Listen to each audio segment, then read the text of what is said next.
Bonjour à toutes et à tous.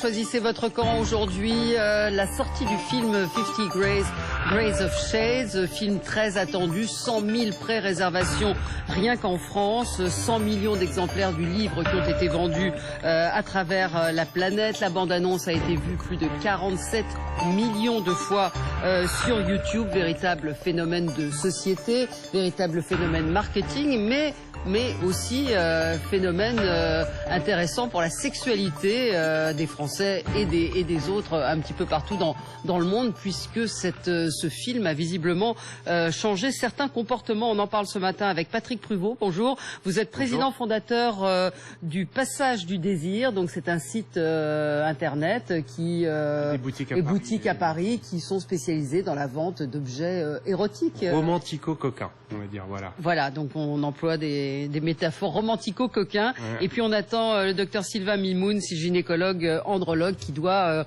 nous rejoindre. Donc vous vous préparez, vous êtes prêts pour la sortie du film, parce que je voyais qu'il y a la chaîne britannique spécialisée, alors cette fois dans la vente d'articles de jardinage et de bricolage, B&Q, qui demande à ses magasins de se préparer, de s'approvisionner en cordes, en attaches de ruban adhésif, afin de faire face à une très forte demande. Est-ce que ça va être le cas chez vous? Écoutez, il y a la concordance avec la Saint-Valentin aussi qui va probablement jouer complètement pour le phénomène.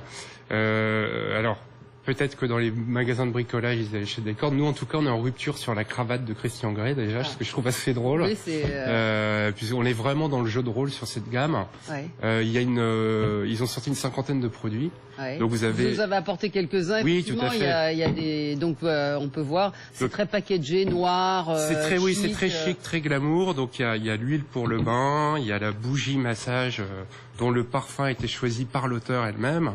Ouais. Ça va jusqu'au préservatif, le petit bandeau pour cacher les yeux, les masques emblématiques du livre. Il y a même une gamme de petits sextoys. De sextoys, donc une cinquantaine de produits. J'ai vu sur votre site que vous vendiez aussi du ruban adhésif et des objets qui sont dans l'esprit du film, c'est-à-dire il y a quand même cet esprit sadomaso, SM. Il y a un esprit. Alors moi je pense pas que les Français vont devenir SM du jour au lendemain. On est vraiment dans le jeu de rôle. Si vous voulez, on vend des menottes qui ne ferment pas vraiment, des tapettes qui ne font pas vraiment mal, etc. Nous, on voit ça plutôt d'un bon œil, puisque ça va probablement donner envie aux Français d'être un petit peu plus libérés. On est un peuple relativement conservateur par rapport aux autres. Par rapport aux autres pays. Alors, par rapport aux Anglais. On a en ligne avec nous Claire Sercombe. Bonjour, vous êtes porte-parole de Osons le féminisme. Le livre et puis le film maintenant provoque un petit peu partout dans le monde des réactions des associations féministes qui ne voient pas d'un très bon œil ce film et en particulier cette soumission de la femme. Alors déjà, ce qu'il faut savoir, c'est qu'il n'y a aucun jugement de valeur à émettre sur des pratiques sexuelles, pourvu qu'elles soient entre adultes consentants.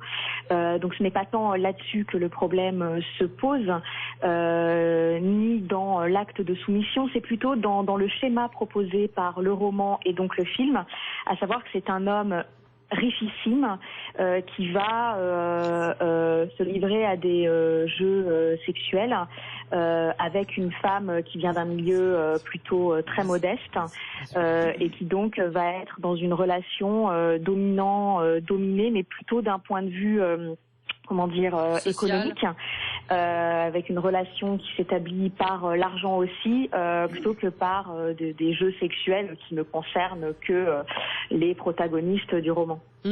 D'accord. Vous jugez que c'est donc plus l'aspect social qui est en cause dans ce rapport, dans le rapport humain entre femmes et hommes. Exactement, c'est-à-dire que des adultes se livrent à toutes sortes de jeux sexuels du moment que c'est consenti de manière libre et éclairée, il n'y a vraiment aucun souci. La sexualité, c'est quelque chose qui est très émancipateur, très libérateur. Juste là, on est encore dans quelque chose d'extrêmement archétypal, stéréotypé, homme riche versus femmes pauvres et précaires, avec un lien de dépendance qui s'établit entre les deux du fait de cette inégalité économique. Très bien, merci Claire Serre d'être intervenue ce matin. Sylvain Mimoun nous a rejoint. Bonjour, gynécologue, andrologue. Je rappelle votre dernier livre, Côté cœur, côté sexe, l'ABC du bonheur à deux, paru chez Albin Michel.